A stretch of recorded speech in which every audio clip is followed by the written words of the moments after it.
Australia is opening its international borders for international students from July onwards. Are you ready to come? So in this video, we will discuss about what we know so far regarding this pilot scheme that Australian government is planning to run to allow international students to come back to Australia in a phased manner. So on 12th of June, Australian Prime Minister made an announcement that international students could be allowed to come back to Australia from July onwards, starting off with the pilot scheme. Now, many states and territories have received many proposals from universities in Australia for allowing international students to come back from as early as July 2020. And after considering some of those proposals, Australian government has decided that they will run their pilot scheme to get some of the international students and test how this whole thing works. And if that pilot scheme is successful, then there will be further phases of international students to be allowed to come back to Australia. So far, what do we know about this pilot scheme? Now, this pilot scheme is going to be a test run which will allow some students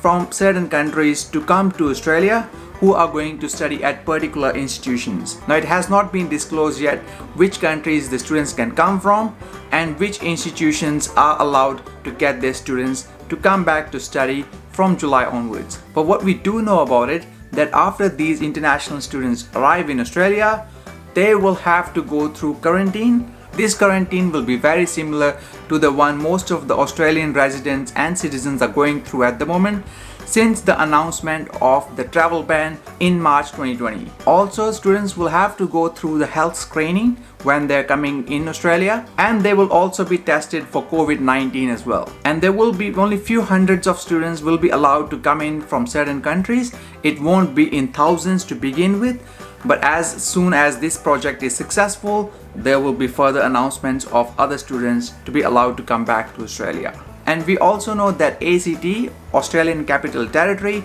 will be the first one to welcome international students back in Australia. We consider that this is a great news for international students and Australian economy as well, as international education contributes around $32 billion to Australian economy every year. And there are more than 130,000 people working in this industry, including myself. So it's a great news for the students who are stuck outside Australia at the moment and they can't come back to Australia for their studies. And also one important factor to consider here is the flights. At the moment, there are not many international flights coming to Australia. The ones that are really coming in at the moment are the repatriation flights that are helping Australian citizens and residents who are stuck overseas and they are brought back to the home. So there's a possibility that there will be special flights that will make sure that international students can fly back into Australia, which could basically mean that it could be a bit expensive to travel to Australia taking those flights. And at the moment, it's also not clear who's going to pay the bill for these 14 days quarantine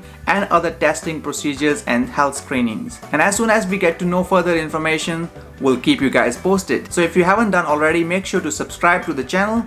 So if we come to know any news or update, we'll let you know as soon as possible. And those international students who do manage to come back to Australia will still have to follow the same protocols as every other Australian. For example, following the physical and social distancing rules and following and obeying the hygiene standards. And they may also be requested to download COVID-19 Safe app on their phone when they arrive in Australia. And if you haven't downloaded that already on your phone, we highly recommend you to download it, especially if you are in Australia, as it allows Australian government to trace any people who have been in touch with the person who have been infected with COVID-19. So we highly recommend you to download it, as it's a community-based way to stop the spread of COVID-19. Thank you very much for watching.